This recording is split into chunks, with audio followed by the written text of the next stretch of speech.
L'évangéliste Saint Luc est le spécialiste de la petite enfance de Jésus. Avec ses récits sur la présentation de Jésus au temple, la naissance de Jésus dans le mangeoire, la présentation des mages devant le Seigneur. La visée de ces récits est de montrer que Jésus est bien le Messie attendu par le peuple d'Israël. C'est bien sûr l'objectif premier. Ce Messie vient accomplir la loi donnée à Israël. Il se manifeste à Jérusalem, la ville sainte.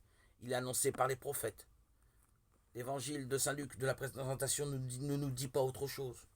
La loi est accomplie par les parents de Jésus. Elle demandait qu'en mémoire de la libération d'Israël, le Père présente son premier-né au temple. De plus, la loi déclarait toute femme israélite impure après un enfantement. Pour sa purification rituelle, Marie vient offrir 2 colombes, l'offrande réservée aux pauvres.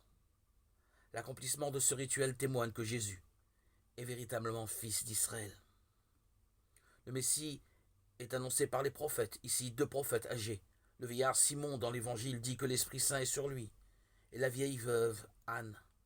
Ils sont comme le sera Jean-Baptiste, les témoins oculaires de l'identité de Jésus. Simon, qui attendait la consolation d'Israël, c'est-à-dire le Messie, dit que ses yeux ont vu le salut.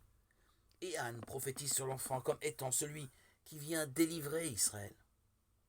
Le temps de la préparation est donc terminé. Le salut que Dieu préparait à la face des peuples est arrivé.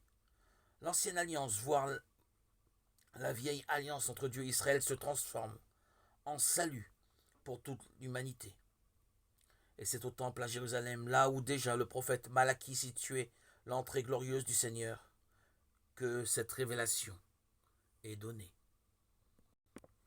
Seigneur, Dieu véritable, véritable lumière, source et foyer de la lumière éternelle, fais resplendir à nous, dans nos cœurs, tes fidèles, la lumière qui jamais ne s'éteint.